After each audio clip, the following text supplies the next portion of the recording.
Dear Lord, please let the words that flow from me be in your spirit. Amen. All right, everyone, welcome back to another day, another entry. So after saying, and just saying last night that I needed a rest and actually doing what I could with the energy that I had to make the video and whatnot and get it uploaded, I wound up getting really cozy and going to sleep fairly early, so I got really rested and I just woke up today at around 9 a.m. ready to start the day. I had a task that I really needed to do. I haven't taken any B-roll just around the area yet. I plan on doing so. Any updated B-roll anyways to kind of show you what's going on. But I do have, we live across from a field, like this is going to be a constant problem. Living out in the country in the middle of nowhere, essentially, we have mice that are digging into like underneath the house to try to get in and get warm. So I couldn't find fill dirt, so what we did is we got some low quality topsoil and pea gravel and made a mixture of that. And this is going to be funny if we have any people that live the country lifestyle that would like to weigh in on the validity of this. That'd be fun. But I poured pea down those holes yesterday, and we don't have a basement, so it's not like I have to worry about it being flooded or anything smelling like urine. So I poured urine in those holes, let it saturate in there. Then today I sprayed the holes with like this mint spray that's repellent, essentially, rodent repellent. So I sprayed the holes with that. I backfilled it a little bit with the topsoil and pea gravel or pea pebble, whatever it is, mixture, sprayed it again, and then laid down, like right at the entrance, I put down a thing of steel wool, like mouse control, pest control style steel wool. I cut off a piece, put that in there, and then covered it, and then sprayed the top layer with that mint stuff. So did that with all the holes, and then we went and had our annual gingerbread house making event with some friends, and it was really good, really fun. By the time we got back, though, it was dark, so I did not go back there to see it. And then I decided to give my wife an early gift. I bought her 2 gifts this year, and I mentioned it in, I think, one of the videos last week. I think it was Monday's video. But either way, I did get her a telescope, and that arrived today. So there's a meteor shower that is happening tonight. It's really cold and we're really tired, so we're inside after that right now. But we're out there. It's a full moon, so it also is not conducive to actually see a meteor shower, unfortunately.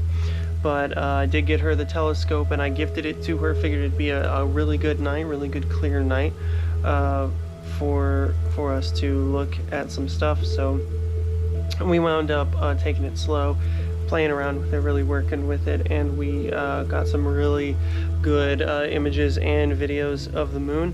So I'm gonna go ahead and at the end of this, when I'm done speaking, I'm gonna go ahead and kind of go out with some pictures and videos that we got of the moon today.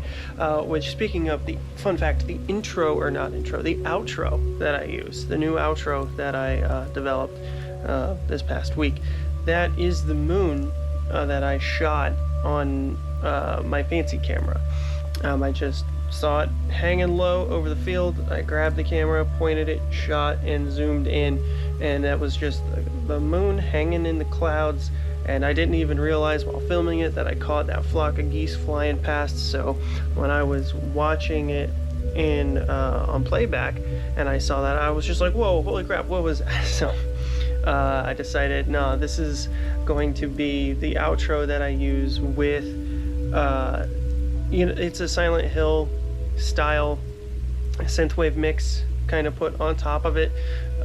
So that's something that it's in my phone. I downloaded it from somewhere, and I called it Silent Chill. So that's essentially the background on that. So the outro is 100% created by me. The visuals of that aspect are, I have no idea who to credit for the song portion, but I don't know. I just, something about space has always fascinated me, especially when I went through my spiritual awakening, what I would call my spiritual awakening in 2013. I started actually getting like attached to the moon. It was emotionally, like I would feel something about it, and over time I've realized that I know like it plays a central role and things like that, and then I learned accountability and to not let my emotions dictate me. So I still feel an affection towards the moon, but it's nothing like crazy. It's like very similar to the affection I feel towards the sun. I love the sun. I love that it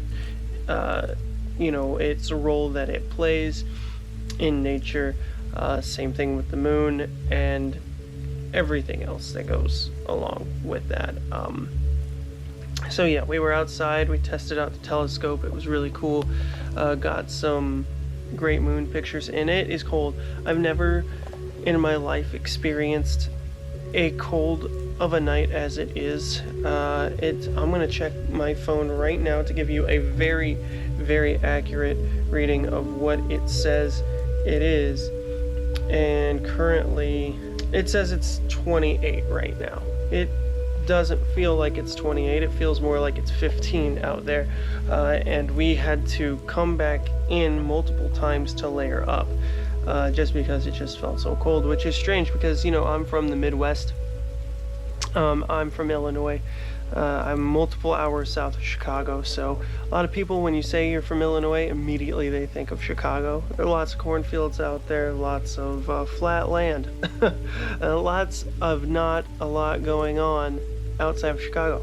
But anyways, out there, the worst, like I got so many extremes out there. A lot of people think you're from the Midwest, you're not going to get, bad winters or what have you, and sure enough, the hottest I experienced in the summer was 116 degrees, and it's a wet heat too. It's not a dry heat. It is like suffocating. And then the coldest I have ever experienced winter-wise was negative 20 degrees, and that is not something that I really appreciated in the slightest, especially when I had to get up at 6:30 a.m. to try to get to work, so I'm waking up before dawn, with it being negative 20 out is just not fun, in the slightest.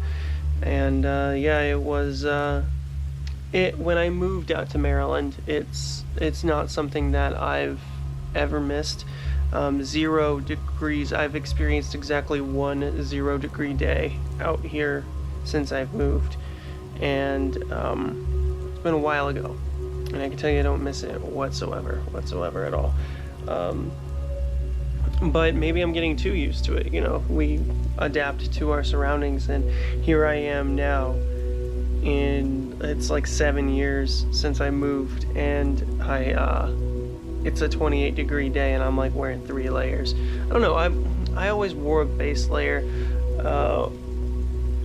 I had a rule. If it's below 40 degrees, I'm not gonna play around. I'm gonna put on a base layer because you might think you're fine, but as soon as the wind blows, it cuts right through your clothes, and it sucks.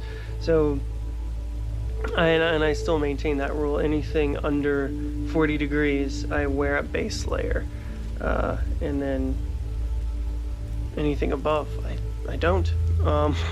It's as simple as that. But I'm wearing I'm wearing a base layer and then 2 pairs of sweats on top of that. which might be a little bit overkill, but it was very comfortable. I could actually stand to be out there for a while, and I was good to go. It was actually my wife who wanted to come in and end the night, and I was like, okay, whatever. I don't have to be out here. So yeah, that was our day in a nutshell. And I really embodied being in the moment, just enjoying it, being at peace, and loving every aspect that I could of finding the joys in it, and just really embracing being in the now. I feel like that is very important. Even though I do have these, spiritual gifts that happen to me, and entities from across the veil want to speak to me constantly or connect with me, it's very important that I'm here for a reason. It's very important that I remain here with the people I care about, and that I just work on doing what I can to spread love. It's funny, my friend has a dog, and this dog, it's a bigger dog. I don't know what kind of dog it is, but when we were visiting them today, the dog got so excited it started peeing on the floor as it was running around and everything. So excited it peed. And this has been an ongoing thing since, I think, last summer. I want to say maybe, no, it was actually earlier this year. So this year I went back home in March, and my brother got a new puppy, and when I met this puppy, he got so excited he started peeing, and it happened twice. So I was like, whatever, it happens once. But I went over again, and that dog peed twice. And then my neighbors, right after I moved in, I met them. They had another dog, very similar breed. It was a smaller dog to my brother's dog. That dog peed as well when I met it, and then this dog peed here. It's like every time I meet a new dog, it gets excited, so excited that it pees. And then kids love me, so I think no matter what any adult can say about me or want to project onto me, one thing that I really do hold near and dear to my heart is that the quality of a person's character can and the energy they portray is one where, I feel like I wear it as a badge of honor that kids and animals both love me and are attracted to me, because I don't know, it just makes me feel good. I feel like if I had that negativity within me or hidden, it would repel a lot of people. I don't think people give kids enough credit, especially this new breed that's coming in. They're going to change the whole game. They are going to change the whole game. But I really feel appreciative for that. And as we were driving home, I just felt some pressure here. A lot of people would say it's the third eye, and I just felt like my spirit was lit up and very energized, and I was just radiating warmth, and I was just kind of on the emotional side, just feeling everything, all the depth of emotion that I feel for all my friends and my family. And again, it was almost like going back to how I had that experience, that transcendent experience where I was seeing myself through God's eyes, and really appreciating who I was and the effect that I have on my surroundings. It was like I was having that all over again, and it was just so awesome as we were heading home, and then wrapping up the night with that, and it was just absolutely perfect. It was absolutely perfect, and that's something that I want to point out to anyone who might not be fortunate enough to be in my situation, is that no matter what situation you're in, it is important to understand your surroundings, understand where you're at, understand why you feel what you feel, and understand how to just make the best of the situation that you're in. I've said it before and I will say it again, you should really always strive to make the best of whatever situation you're in, because that is ultimately the only thing we can control, is how we react to the situations we're in. We can't control everything that happens to us, but we can control how we react to the situation. So that's really the most inspirational aspect I could give today. But yeah, really trying to keep this tight, short, and sweet. and again, gaining more subscribers every single day. So to each one of you, I love you so much. Thank you so much for thinking that I was deemed worthy of your sub. And I know I said yesterday I was needing a rest, and I might not post every single day, but today, whatever, I can post. These things ultimately are a joy to make, and I'm gonna have to shuffle some things around, and if I really do want that workout in, I'm gonna have to make time for it. Maybe instead of doing an entry like this, maybe I make a workout and hangout video. I don't know. Maybe I just mix it up and just incorporate that and change the titles, not make it a workout hangout video. But I don't know. Now I'm just kind of thinking out loud and kind of giving you way too much than needed, or that you even signed up for. But anyways, to all the new subscribers, thank you so much. There is going to be a lot more happening, and again, these are a joy to make. It's just like when I was writing my journal entries back in the day, except I get to make them public for you all, and if there is any good insight that comes to me, at least I'm putting it out there in the ether. But as I had said earlier, guys, at the end of this video, I'm going to show you some of the pictures we took of the moon, and also a cool little video that my friend added music over. So I will be showing that here in just a moment, because I don't have a whole lot to say, aside from what I already have had. Just thank you very much for everything, for subscribing and giving me your attention. That means the world. Make the best of the situations that you're in, and just control the controllables as always, and try to make the best of the situation. That's all I really can say. So guys, I will see you soon, as always, and until the next time, my name is Ken, and I'll see you then.